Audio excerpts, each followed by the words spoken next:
الحمدللہ والصلاة والسلام علی رسول اللہ وعلی آلہ واصحابہ اجمعین، اما بعد، اعوذ باللہ السمیع العلیم من الشیطان الرجیم من ہمزہ ونفخہ ونفثہ، بسم اللہ الرحمن الرحیم۔ رب اشرح لی صدری ویسر لی امری واحلل عقدۃ من لسانی یفقہوا قولی، رب ارحمہما کما ربیانی صغیرا، آمین۔ السلام علیکم ورحمۃ اللہ وبرکاتہ۔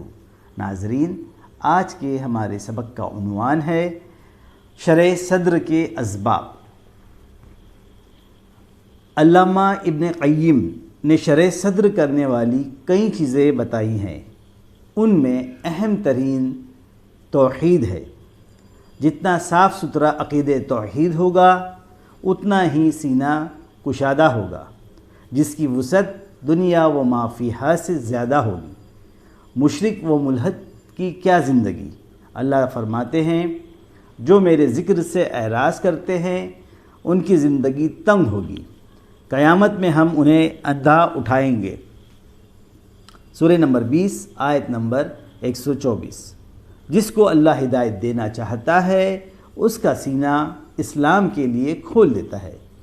سورہ نمبر 6 آیت نمبر 125۔ اور فرمایا، وہ شخص جس کا سینہ ہم نے اسلام کے لیے کھول دیا ہے وہ اپنے رب کی طرف سے روشنی میں ہے۔ سورہ نمبر 39 آیت نمبر 22۔ اللہ نے دشمنوں کو ضیق صدر، رعب و خوف، قلق و اضطراب کی وارننگ دی ہے۔ کافروں کے دلوں میں ہم عنقریب رعب ڈال دیں گے ان کے شرک باللہ کی پاداش میں، جس کی اللہ نے کوئی دلیل نہیں اتاری۔ تباہی ہے ان کے لیے جن کے دل اللہ کی یاد سے محروم ہیں۔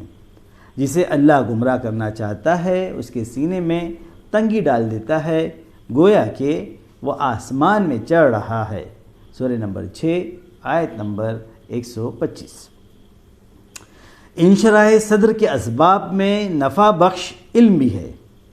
انشراح صدر کے اسباب میں سے نفع بخش علم بھی ہے۔ علم والے سب سے زیادہ شرح صدر کے حامل، سب سے زیادہ خوش اور سب سے زیادہ مسرور ہوتے ہیں، کیونکہ ان کے پاس میراث نبوی ہوتی ہے۔ ان کے پاس میراث نبوت محمدی ہوتی ہے۔ اللہ نے تمہیں وہ سکھایا جو تم جانتے نہ تھے۔ جان لو کہ اللہ کے سوا کوئی الہ نہیں۔ انہی چیزوں میں سے اور ایک ہے عمل صالح۔ عمل صالح بھی ہے کیونکہ نیکی سے دل میں نور پیدا ہوتا ہے، چہرے پر نورانیت، رزق میں وسعت اور مخلوق کے دلوں میں محبت پیدا ہوتی ہے۔ انہی اسباب میں سے ایک اور شجاعت بھی ہے۔ شجاعت بہادری۔ شجاع کا دل بڑا، سینہ چوڑا ہوتا ہے، اس کے پاس قوت ہوتی ہے کیونکہ اس کا مرجع رحمان ہوتا ہے، لہٰذا نہ حادثات زمانے اس پر اثر انداز ہوتے ہیں، نہ بھونچال اسے ہلا مارتے ہیں اور نہ تکلیفیں اسے گرا گزرتی ہیں۔ اور ایک سبب جو ہے وہ معاصی سے بچنا بھی ہے۔ شرح صدر کا ایک سبب معاصی یعنی گناہ سے بچنا بھی ہے، کیونکہ معاصیت سے دل میلا ہوتا ہے، سینے میں وحشت بیٹھتی ہے اور ظلمت چھا جاتی ہے۔ ایک شاعر نے کہا، میری رائے میں گناہ دل کو مار دیتے ہیں اور گناہ کرتے چلے جانے سے ذلت نصیب ہوتی ہے۔ انہی میں سے یہ بھی ہے کہ مباحث کی کثرت سے بھی اجتناب ہو، مثلا کھانا پینا، بات چیت، نیند اور میل جول کم ہو۔ فرمایا، جو لغویات سے اعراض کرتے ہیں، جو بھی بات آدمی کرتا ہے اسے ایک مستعد نگراں اچک لیتا ہے، اور کھاؤ پیو اور اسراف نہ کرو۔ شاعر نے کہا، بھائی تم بہت سوتے ہو، کیا نہیں معلوم کہ زندگی کے بعد ایک لمبی اور دراز نیند سونا بھی ہے؟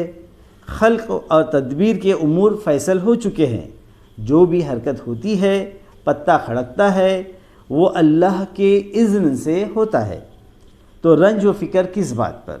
حدیث میں ہے کہ اللہ نے مخلوق کی تقدیریں آفرینش عالم سے 50 سال پہلے لکھ دی تھیں۔ چھوٹے آدمی کی نظر میں چھوٹے امور ہی بڑے ہوتے ہیں، جبکہ بڑا آدمی بڑے امور کو بھی چھوٹا سمجھتا ہے۔ چھوٹے آدمی کی نظر میں چھوٹے کام بڑے ہوتے ہیں، جبکہ بڑا آدمی بڑے کام کو چھوٹا ہی سمجھتا ہے۔